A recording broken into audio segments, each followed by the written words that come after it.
السلام عليكم ورحمة الله. ازيكم، اخباركم ايه؟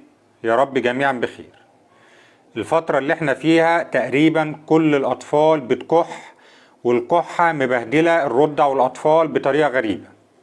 فان شاء الله في الفيديو ده هنعرف كل حاجة عن الكحة والسعال والبلغم عند الرضع والاطفال.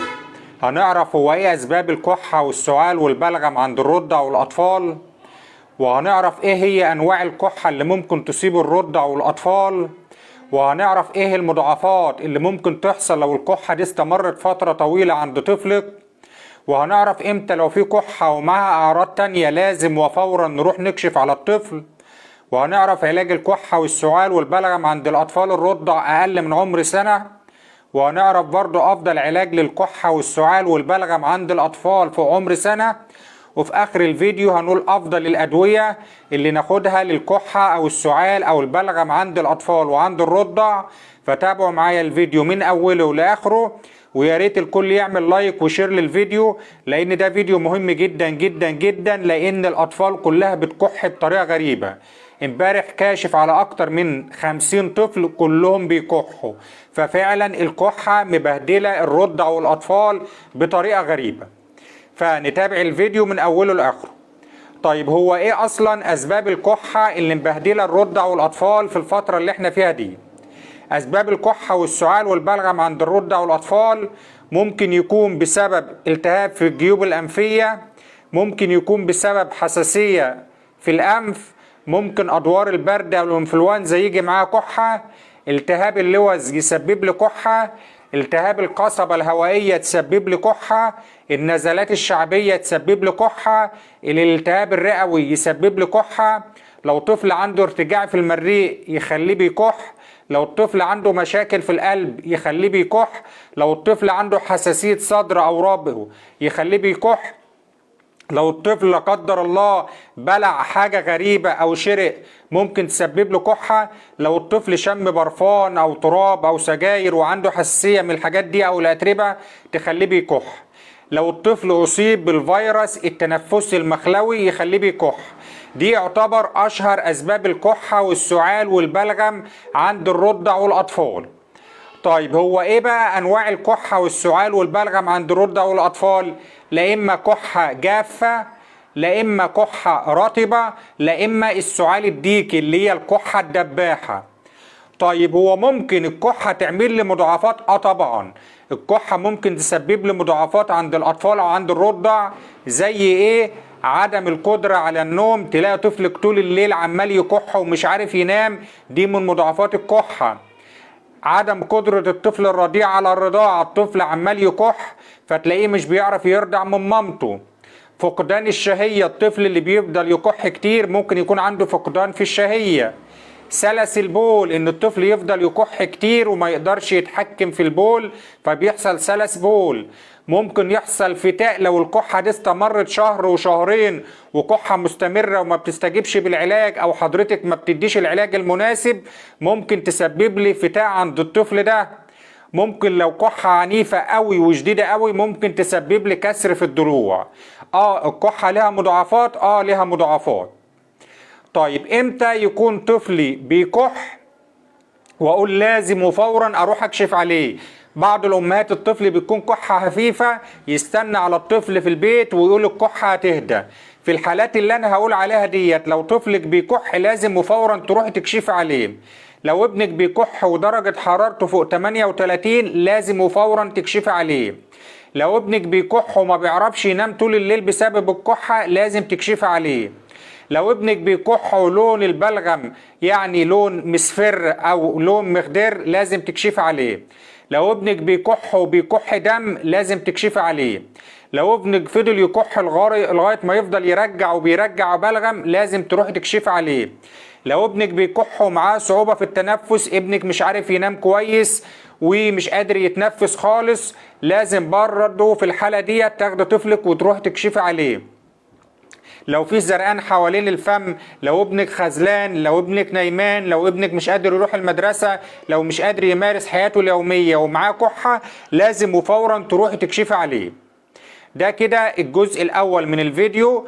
يا ريت الكل يعمل لايك وشير للفيديو كتير قوي على الجروبات وعلى الفيسبوك عشان الناس كلها تستفيد. عرفنا ايه هي اشهر اسباب الكحة والسعال والبلغم عند الرضع والاطفال، وعرفنا انواع الكحة ايه، وعرفنا ايه المضاعفات اللي ممكن تحصل من الكحة لو الكحة دي استمرت لفترة طويلة، وعرفنا امتى لازم وفورا تروح تكشفي على طفلك لو عنده كحة. طيب ايه بقى علاج الكحة للاطفال اقل من عمر السنة؟ رقم واحد، لو طفلك اقل من عمر سنة وطفل رضيع وبيكح، اهتم انك ترضعيه كويس جدا، لان حليب الام او الرضاعة الطبيعية بتحتوي على مضادات الاكسدة، ودي مهمة جدا جدا في رفع المناعة. رقم اتنين، اهتم انك تنضفي انف طفلك الرضيع كويس جدا، اعملي غسيل انف، استعملي شفاط الانف، وانا عامل فيديوهات كتيرة جدا عن غسيل الانف واستعمال شفاط الانف، تقدروا تبصوا على قناة دكتور اطفال محمد رجب باليوتيوب وتتفرجوا على الفيديوهات دي عملي، لان معظم مشاكل الشتاء بسبب افرازات مخالف الانف، الطفل بيبلعها تنزل على الجهاز التنفسي، الطفل يكح، يجيله نزلات برد، ممكن تقلب بنزلة شعبية، ممكن تقلب بالتهاب رئوي. فمهم جدا تتعلمي ازاي تعملي غسيل انف لطفلك الرضيع. لو طفلك فوق الاربع شهور شربيه حاجات دافيه زي اليانسون والكراويه والنعناع والتيليو والجوافه. اهتم انك تدخلي لطفلك سوائل كتير وشوربه خضار وشوربه لسان عصفور. طيب لو طفلك فوق عمر السنة، نعالج الكحة والسعال والبلغم ازاي؟ مهم جدا تعملي له ينسون او كراوية او نعناع او تيليو او جوافة وتحليها بعسل نحل مكان السكر. وعسل النحل بنقول بعد عمر السنة، لان عسل النحل بنستعمله او نقدمه للاطفال بعد عمر السنة. ومهم جدا جدا نقدم سوائل دافية كتير، قدمي شوربة خضار، قدمي شوربة لسان عصفور، ابعدي طفلك عن اي حد بيدخن جنبه.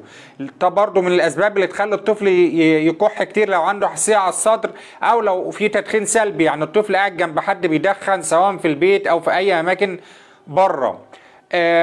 مهم جدا ندي التطعيمات للاطفال، تطعيم الانفلونزا الموسميه اديه لطفلك كل سنه، وانا اتكلمت كتير على تطعيم الانفلونزا الموسميه، تقدروا برضو تبصوا على القناه وتشوفوا فيديو تطعيم الانفلونزا الموسميه بتاع السنه دي مين ياخده ومين ما ياخدوش. طب ازاي بقى نقي الاطفال من ادوار الكحه؟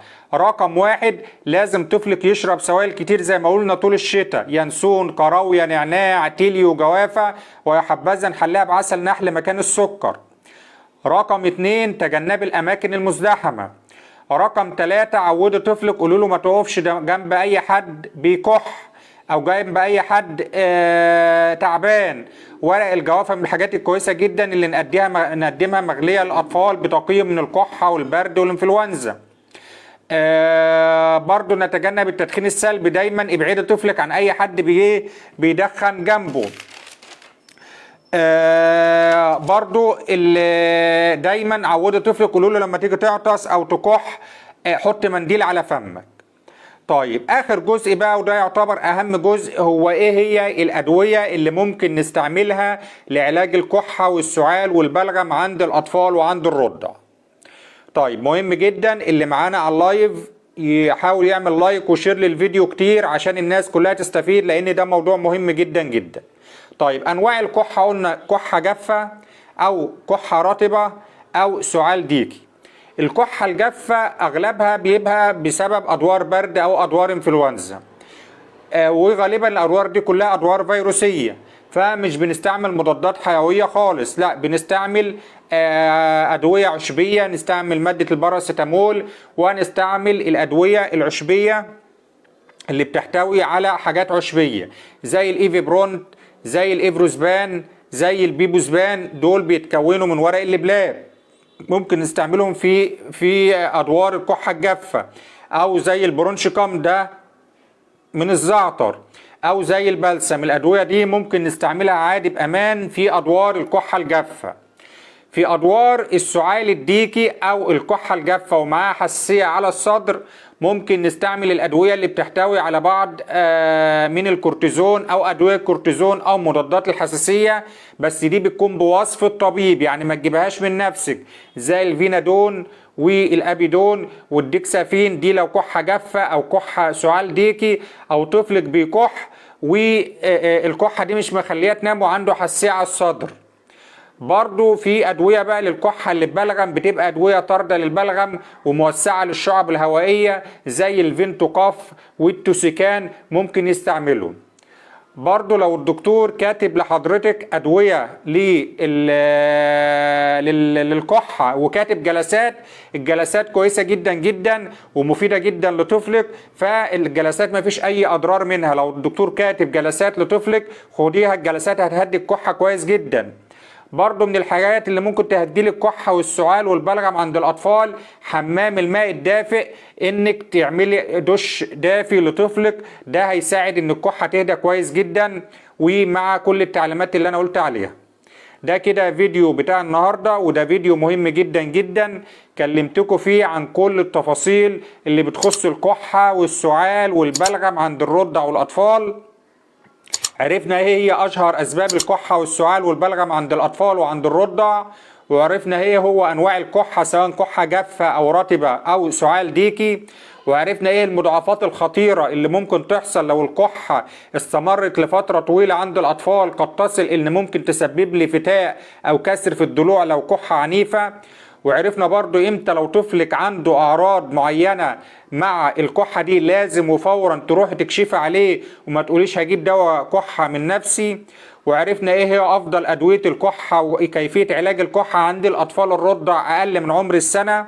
وعرفنا علاج الكحة والسعال والبلغم عند الاطفال في عمر السنة. وعرفنا افضل طريقة لوقاية الرضع والاطفال من الكحة المنتشرة ومبهدلة الرضع والاطفال بطريقة غريبة. وفي اخر الفيديو عرفنا اشهر ادوية الكحة سواء كانت كحة جافة او كحة رطبة او سعال ديكي. يا ريت اللي شاف الفيديو يعمل لايك وشير الفيديو كتير، فالدال على الخير كفاعله عشان الناس كلها تستفيد.